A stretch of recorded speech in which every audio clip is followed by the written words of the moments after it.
Bitcoin is a Ponzi scheme, is the sentence which most grinds my gears. A falsehood that's knowingly propagated by bankers and unknowingly spread by ignorant no-coiners. The reason that this statement is so misguided is because it's being used as a ruse to deflect from one of the biggest and longest-running Ponzi schemes of all time. A system so fundamentally flawed that I'm honestly gobsmacked that it exists to this day. A proverbial house of cards where billions of sheeple seek cover. I am, of course, talking about the fiat money system. My name is Guy, and today I'm going to give you the matrix equivalent of the monetary red pill. By the end of this video, you will never be able to look at that money in your wallet in the same way again.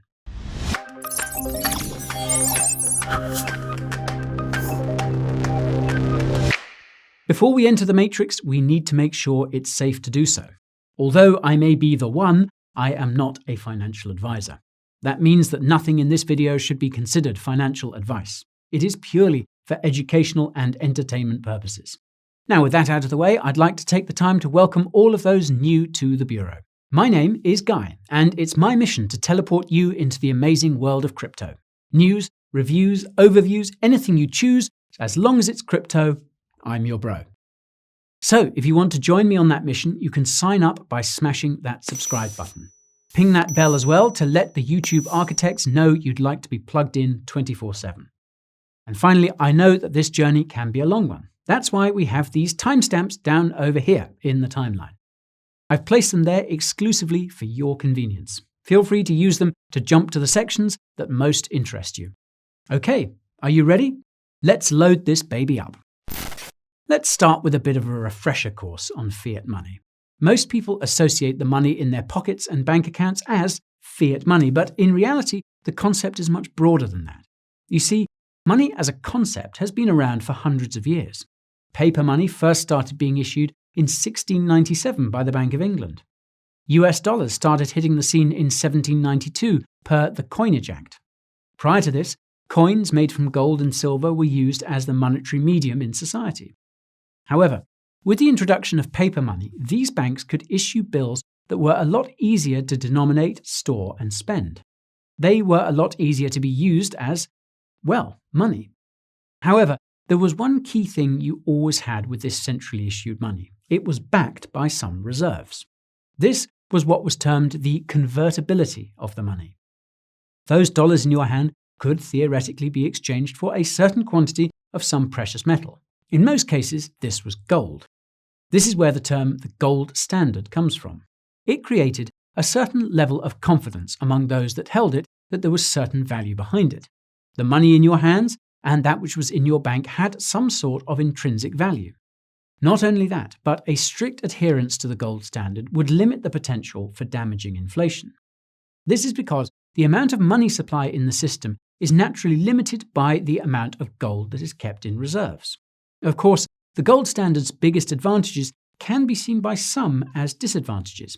Strict adherence to the standard can even lead to deflation, which is also damaging to the economy. The convertibility of gold was a pressing issue for FDR during the Great Depression, as it limited the money supply. He actually issued an executive order which made owning gold illegal and required everyone to convert it into US dollars. The reason that he did this was to set a government price for that gold that was quite inflated. This would then allow the Federal Reserve to inflate its balance sheet by over 70%. So yes, the gold standard was not ideal for these governments, but at least it kept them in check. It kept a certain degree of confidence in the value of money and, when applied correctly, could prevent hyperinflation. So confident were countries in the virtues of the gold standard that in 1944, 44 countries signed on to what was called the Bretton Woods Agreement. Within the Bretton Woods system, all national currencies were valued in relation to the US dollar. This therefore made the US dollar the dominant reserve currency. The dollar, in turn, was convertible to gold at a fixed rate of $35 per ounce. So you can think of it as a quasi-gold standard, still backed by gold, but indirectly. Anywho, the Bretton Woods system had a pretty decent run until 1971. It was then that Richard Nixon committed his first impeachable offense. Yes, Nixon's termination of the convertibility of USD into gold should have sunk him before Watergate.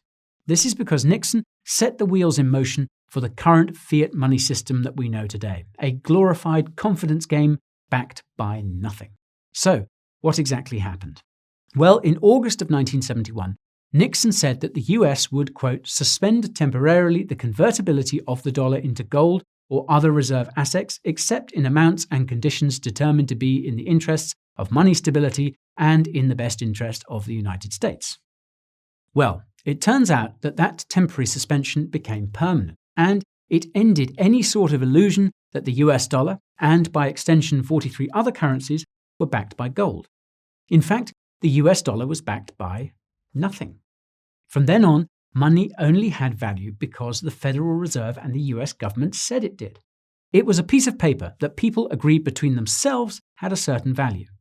It's also no coincidence that after we saw this abandonment of a form of monetary tether, we had an inflation of the monetary base. This then led to the periods of high inflation in the late 70s and early 80s. Okay, so now we know that fiat money does not really have any intrinsic value, that it's all one big confidence game where us people have to believe the government's promises. But the really shocking thing about this, though, is that most of the money in circulation does not really exist. So, what do I mean by that? Well, in order to understand it better, we have to take a look at how money makes its way through the system, the primary method of which is fractional reserve banking. This calls for a bit of an overview. What if I told you that the money you think you have in the bank is not actually there? You see, this money has actually been lent out to many of the bank's other customers. And banks are allowed to do this because of the fractional reserve system. They only have to keep a certain amount of deposits in relation to the loans that they've issued out. That's right, you give your money to the bank for safekeeping, and they turn around and use it for their own purposes. This is termed rehypothecation, and it's not only restricted to banks. It's also used by other financial entities such as brokers, etc. What the banks are hoping for in this situation is that only a small proportion of their users will actually withdraw. Hence, they keep a small buffer of deposits in this case. Now I know what you're thinking. This is incredibly risky. What happens if all the depositors come and request their money all at once? Well, then you get what is termed a bank run, and it is exactly as the name would suggest. When all people rush to withdraw their funds at once, the bank has a liquidity crunch, and they're not able to pay out the depositors. These bank runs are mostly caused by rumours that a particular bank is facing a liquidity crunch. People then rush to withdraw their funds, which of course feeds the rumour. It's actually pretty scary. A bank can have no underlying issues, but the mere rumour that it's short on funds could cause everyone to withdraw at the same time, which makes it a self-fulfilling prophecy. What's really pretty scary about bank runs is that every single bank is susceptible. It's not only those that are short of liquidity, but also those that are in a relatively strong position. All you need is one picture of a line outside a bank and it drives the panic. Bank runs were common sights during the Great Depression. People heard about one bank facing a run, so they naturally tried to rush to their own bank in order to withdraw their funds, thereby leading to further panic. And here's a fun fact. This is actually what led to the formation of the Federal Deposit Insurance Corporation, or FDIC. The federal government was of the view that if they guaranteed a certain amount of deposits, that people would feel comfortable. Now, while this did bring stability for run-of-the-mill bank runs, you need to understand that FDIC only insures up to $250,000 in deposits. Those with balances above are still at risk of a loss. Many can actually argue that 2008 was a high-tech version of a bank run. Financial institutions started withdrawing their deposits at highly leveraged investment banks, which led to a massive liquidity crunch. Moreover, bank runs still take place fairly regularly in other countries around the world. In 2008, the UK had a retail bank run on Northern Rock. Then, of course, you had the Eurozone crisis of 2010, where countries like Greece and Cyprus were plagued by bank runs. So much so that the government had to place limits on the amount of euros that people could withdraw from the ATMs, only 60 euros per day. Imagine that. You've placed your life savings in a bank account, and now you're looking to withdraw it, and the banks limit you to a measly 60 euros a day. Of course, it's not like the government really had a choice. As there was no more liquidity in the system, they had to restrict capital flight and reduce the strain being placed on the banks. All of this was because the banks were built on a precarious system of fractional reserves. But that's not even the worst thing about fractional reserve banking. As mentioned, it plays a fundamental role in the multiplication of money. Allow me to explain. You see, this reserve ratio is not determined by the banks themselves, but by the Fed, or equivalent central bank. It's the minimum amount of deposits that they must hold in liquid securities in order to meet their obligations. This stock of money that's kept in near-term deposits is generally referred to as the M1 money supply. It's the money that not only includes coins and notes in circulation, but also other money equivalents that can easily be converted. Still following? By the way, if anything is unclear, feel free to leave your question below and I'll get back to you. Okay, so that's the M1 money supply. But here is where things get interesting. Because the banks are allowed to lend out money to their customers, they can increase the broader money supply to many multiples of the actual money that's in the system. So for example, if the reserve requirement is 5%, only 5% of the bank's balance sheet should be held in this liquid money. The other 95% can be loaned out. So that basically means that the bank can lend out 20 times the amount of money that's kept on its balance sheet. This is called the multiplier effect of money and means that the broader money in the economy can be many multiples of the money that actually exists in the bank. You can think of it as a leverage trade in a crypto position. The one difference is, if things go tits up, you won't be the only one getting absolutely wrecked. Anywho, this broader definition of money is termed M2 and M3 money supply. And to give you an idea of just how much this inflates the outstanding money supply, here was the M2 money supply and M3 money supply compared to M1. Only one of those bars is actual tangible money. Oh, and this was back in 2001. Here you can see the evolution of the M1 and M2 money supply over the past few years. I think it's quite fitting that the person who drew up the graph clearly elucidated the fact that M2 inflation mainly benefits Wall Street. Pretty damn true. See that spike over there? That, my friends, is the COVID pandemic, and it had a massive impact on the broader money supply. So, why did this happen? Was it because the Fed printed a lot more money? Well, yes, that is the slight uptick we see in M1 money supply over here. However, this massive explosion of M2 money supply over here is a combination of another factor. You see, the reserve requirement can be used by central banks in order to impact broader money supply. It's one of the three tools at their disposal, the other two being the federal funds rate and open market operations, bond purchases, etc. Now, all the Fed needs to do in order to increase that money supply with the reserve ratio is to lower it. This then means that the money multiplier is higher the more of it is injected into the economy, vice versa for a contraction of the money supply. Pre-pandemic, these reserve requirements varied according to the amount of net transaction accounts at the bank in question. Fairly reasonable logic. The reserve ratio itself ranged from 3 to 10% for a number of years. This made sure that banks had reserves that were broadly in line with their activity. Those viewed as riskier had to hold more reserves and were hence more restricted in their ability to effectively create money. However, along came the global pandemic, and that reserve ratio requirement went out of the window. On the 26th of March in 2020, the Fed dropped the reserve ratio to 0% for all banks. In other words, they eliminated any need for reserves at all. Take a moment to think about that. Now, banks are not really required to keep reserves in order to meet withdrawal requests. They can effectively loan out as much money as they want into the economy, thereby radically inflating the M2 money supply. Combine this with an insane amount of base money being printed over at the Fed, and you have that explosion in M2 money supply. Fun fact, almost a fifth of all US money supply in existence was created in 10 months last year. Just try and wrap your head around that. In the entire 107-year history of the Fed printing money, all that was printed in less than a year. That is some crazy shit. And given that the vast majority of that is M2, it is effectively money printed out of thin air. Sound far-fetched? Well, how about we hear it from the horse's mouth? Now, I'm sure that most of you guys are no doubt familiar with this infamous interview with Neil Kaskari, the president of the Federal Reserve Bank of Minneapolis, on 60 Minutes. Let's listen to a snippet from that interview, shall we? Can you characterize everything that the Fed has done this past week as essentially flooding the system with money? Yes, exactly. And there's no end to your ability to do that? There is no end to our ability to do that. Wow. They're not even trying to hide it. There is an unlimited amount of money that they can print. They're flooding the system with money printed out of thin air.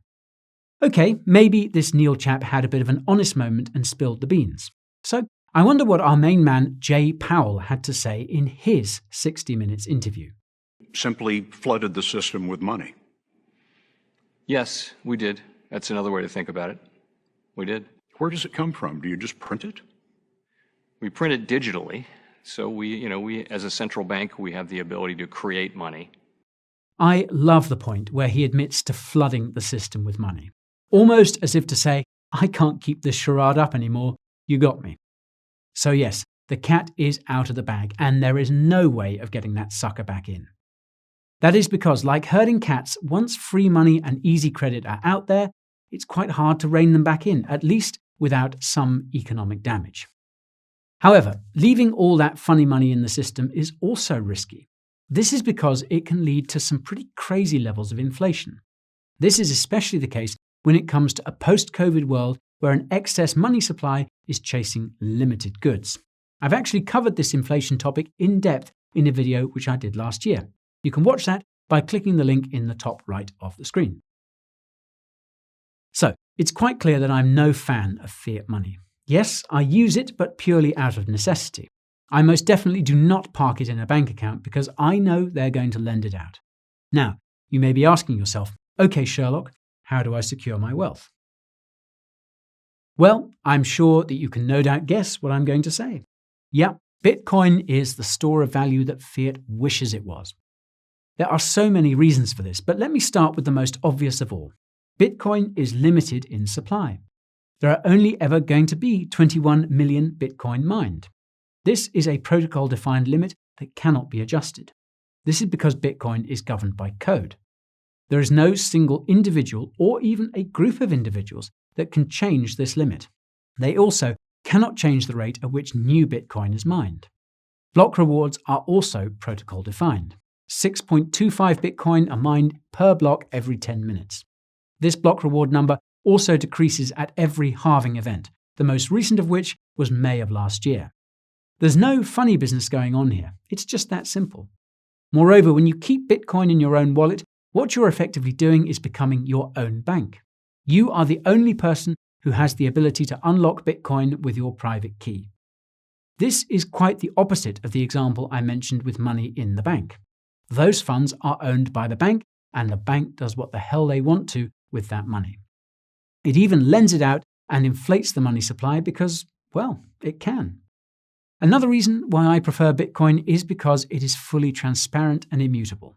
That means not only can I observe the exact state of the ledger, but there's no entity that can reverse transactions or seize your coins. I really can't think of any other asset that's a better store of value out there. Now, of course, there are some people that may be asking, what about gold, Guy? There was a gold standard for a reason. Well, the gold versus Bitcoin discussion is an entire topic in itself. I'm sure there are videos out there that can go into this in detail. So yes, I'm perfectly happy holding my wealth in Bitcoin. If I held fiat or gold post the COVID crash, I would have been in a far worse position than I am right now. That's it for most of the video, folks. So let's wrap a few things up. The only thing worse than the fiat money system is fractional reserve banking. The former led to the creation of valueless money, and the latter led to the uncontrolled expansion of it. What's even funnier is the fact that most people you speak to have no idea about how money is made. All of these people use this money without having a clue as to how inherently unstable it is. Not only that, but they store their savings in it. They keep money in bank accounts that don't have the funds in order to support it. All you need is one liquidity crunch to cause a panic which can lead to a horrible bank run. If that doesn't show people how unstable fiat is, I don't know what will. There is salvation, of course. It's the honey badger of money. the anti-fragile store of value that's limited in supply, censorship resistant, and immutable. So, if there's one thing that I want you to take from this video, it's that cash is trash, and that Bitcoin is your salvation. That's it, folks. My video on the greatest fraud of all. Now, of course, I must stress, I don't expect anyone to go out and invest all of their cash into crypto. Diversification is key. But what do you folks think? Have you got any questions for me? Fire them into the comments. And while you're peeking down there, you may want to check out my social media page. This has links to all the other places that you can follow me for the content that you're not getting here. So be sure to follow there if you don't want to miss a market beat. And finally, seeing that you made it this far, I assume you got value from this video. Well, you know what to do. Thumbs up for this crypto guy. Don't leave that sub button hanging either. Hit that bell as well for good measure. Until next time, this is Guy signing off. Congrats! Given that you made it to the end of that video, you have unlocked a real knowledge bomb. That's because you now have the opportunity to sign up to my weekly newsletter. It's my personal take on the crypto markets for the week ahead. From hot projects to juicy news and dedicated reviews, it's all covered here. I also share a breakdown of my personal crypto portfolio, all for your eyes only. So, do you guys want to be a part? Quickly head on over to the description. I've linked to my sign-up form over there. All you need to do is enter your email, submit, and confirm your email. That's it. You're now all set and ready to receive those knowledge bombs. Oh, and don't worry about spam. It's once weekly, and that's it. Pinky swear.